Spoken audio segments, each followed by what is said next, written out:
जय श्रीमन नारायण भक्तजनों। आज हम आपको उत्पन्ना एकादशी व्रत कथा सुनाने जा रहे हैं। तो भक्तजनों, कथा को संपूर्ण ही सुनिएगा, साथ ही चैनल को सब्सक्राइब और वीडियो को लाइक शेयर अवश्य कीजिएगा। आपका बहुत धन्यवाद होगा। प्रेम से बोलिए जय श्री विष्णु। भक्तजनों, धर्मराज युधिष्ठिर कहने लगे कि हे भगवान, मैंने कार्तिक शुक्ल एकादशी अर्थात प्रबोधनी एकादशी का सविस्तार वर्णन आपसे सुना। अब आप कृपा करके मुझे मार्गशीर्ष माह के कृष्ण पक्ष की एकादशी के विषय में भी बतलाइए। इस एकादशी का क्या नाम है तथा इसके व्रत का क्या विधान है, इसकी विधि क्या है, इसका व्रत करने से क्या फल मिलता है। कृपया ये सब जानकारी मुझे विधि पूर्वक बताइएगा। तब भगवान श्री कृष्ण बोले, मार्गशीर्ष माह के कृष्ण पक्ष में आने वाली इस एकादशी को उत्पन्ना एकादशी कहा जाता है।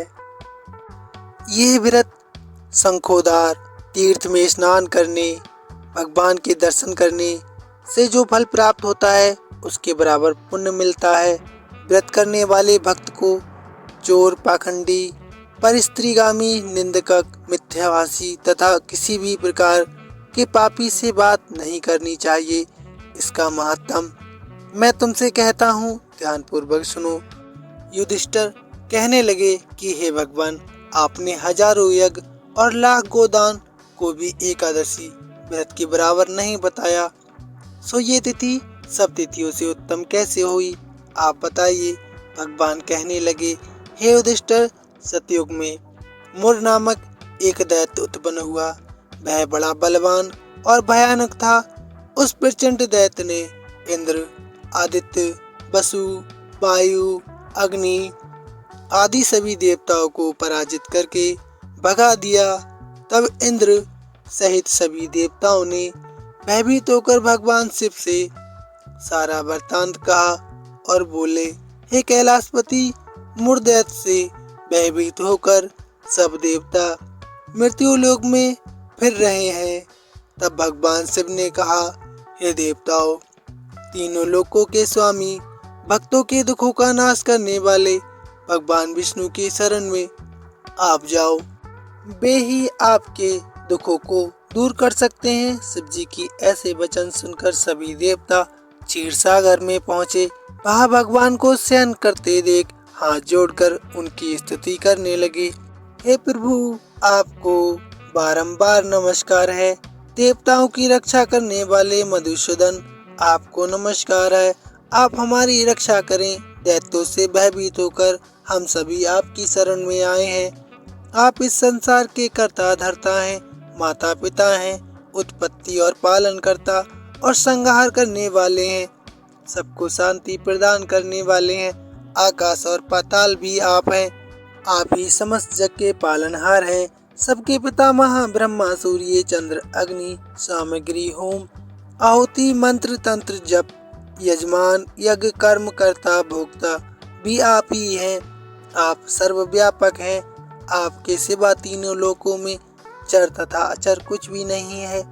हे भगवान, दैत्यों ने हमको जीतकर स्वर्ग से भ्रष्ट कर दिया है और हम सब देवता इधर उधर भटक रहे हैं। कृपया करके आप उन दैत्यों से हमारी रक्षा करें। इंद्र के ऐसे वचन सुनकर भगवान विष्णु कहने लगे कि हे इंद्र, ऐसा मायावी दैत्य कौन है जिसने सब देवताओं को जीत लिया है? उसका नाम क्या है? उसमें कितना बल है और किसके आश्रय में है तथा उसका स्थान कहाँ है? ये सब मुझको कहो। भगवान के ऐसे वचन सुनकर इंद्र बोले, भगवान, प्राचीन समय में एक नाड़ीजंग नामक राक्षस था। उसके महापराक्रमी और लोक विख्यात मुर नाम का एक पुत्र हुआ। उसकी चंद्रवती नाम की एक नगरी है। उसी ने सब देवताओं को स्वर्ग से निकालकर वहां अपना अधिकार जमा लिया है। उसने इंद्र, अग्नि, वरुण, यम, वायु, यश, चंद्रमा, नव, ऋत आदि सबके स्थान पर अधिकार कर लिया है। सूर्य बनकर स्वयं ही प्रकाश करता है, स्वयं ही मेघ बन बैठा है और सबसे अजय है। हे असुर निकंदन, उस दुष्ट को मारकर देवताओं को अजय बनाइए। ये वचन सुनकर भगवान ने कहा, हे देवताओं, मैं शीघ्र ही उसका संहार करूंगा। तुम चंद्रवती नगरी जाओ। इस प्रकार कहकर भगवान सहित सभी देवताओं ने चंद्रवती नगरी की ओर प्रस्थान कर दिया। उस समय जब दैत्यमुर सेना सहित युद्ध भूमि में गरज रहा था, उसकी भयानक गर्जना सुनकर सभी देवता भय के मारे चारों दिशाओं में भागने लगे। जब स्वयं भगवान रणभूमि में आए तो उस दैत्य ने उन पर भी अस्त्र शस्त्र आयुध लेकर दौड़े। भगवान ने उन्हें सर्प के समान अपने बाणों से बीन डाला। बहुत से दैत्य मारे गए, केवल मुर बचा रहा। वह अविचल भाव से भगवान के साथ युद्ध करता रहा। भगवान जो भी तीक्ष्ण बाण चलाते वह उसके लिए पुष्प सिद्ध होता। उसका शरीर छिन्न भिन्न हो गया, किंतु वह लगातार युद्ध करता रहा। दोनों के बीच मल्ल युद्ध भी हुआ। 10,000 वर्ष तक उनका युद्ध चलता रहा, किंतु मुर नहीं हारा। थककर भगवान भद्र का आश्रम चले गए। वहाँ हेमवती नामक सुंदर गुफा थी। उसमें विश्राम करने के लिए भगवान उसके अंदर प्रवेश कर गए।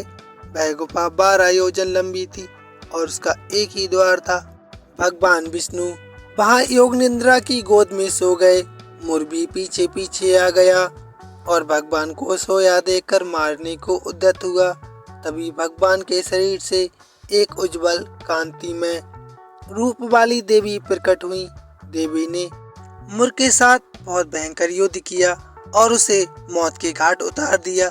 जब श्री हरि योग निद्रा की गोद से उठे तो सब बातों को जानकर उस देवी से कहा कि आपका जन्म एकादशी के दिन हुआ है, अतः आप उत्पन्ना एकादशी के नाम से पूजित होंगी। आपके भक्त वही होंगे जो मेरे भक्त हैं। तो भक्तजनों, प्रेम से बोलिए जय श्री हरि। भक्तजनों, सच्ची श्रद्धा सच्ची भावना से किसी भी व्रत को आप संपूर्ण कीजिएगा, जिससे भगवान प्रसन्न होकर आपके समस्त दुखों का निवारण करेंगे और आपके घर सुख शांति, सुख सौभाग्य, धन, समृद्धि इत्यादि शीघ्र ही आपको प्रदान करेंगे। तो भज मन प्यारे श्री हरि हरि। जय विष्णु नारायण। धन्यवाद।